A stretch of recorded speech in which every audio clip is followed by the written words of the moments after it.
Two senators threatened Wednesday to oppose and, if necessary, block passage of House legislation to reauthorize a soon-to-expire foreign intelligence collection program.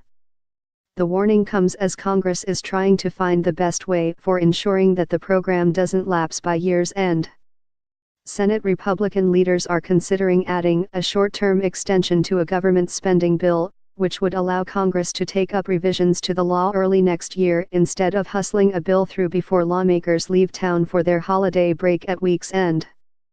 But the House is pressing for fast action on legislation to allow the program to continue for 4 more years, a move sends.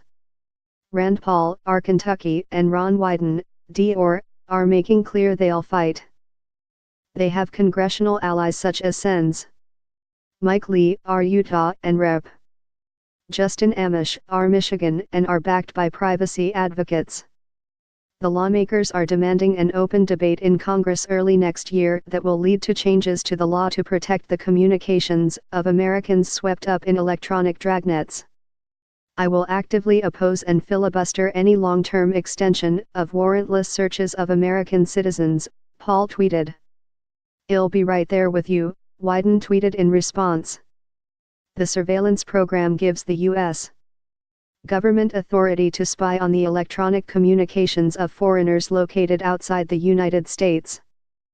The information yields intelligence that helps prevent terrorist plots, cyber attacks, and other threats, according to U.S.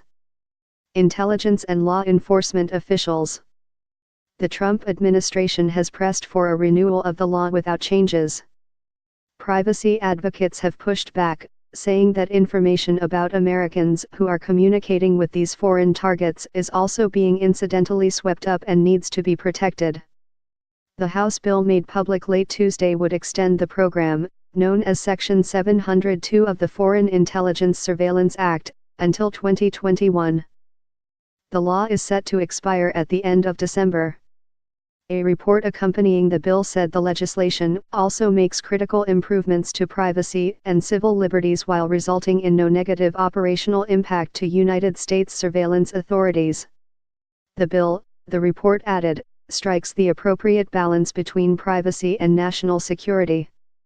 But Amash called the House bill disgraceful and said he doubted House Republican leaders had the votes needed to pass the legislation.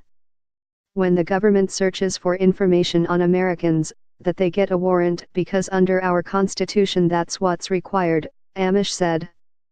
Two organizations at opposite ends of the political spectrum, the Conservative Freedom Works and the American Civil Liberties Union, issued statements Wednesday sharply critical of the House legislation.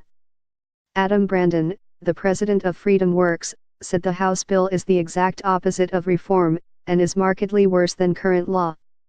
Brandon said the bill would expand mass, warrantless surveillance and permit the U.S. government to use American communications against them in court even when it has nothing to do with national security.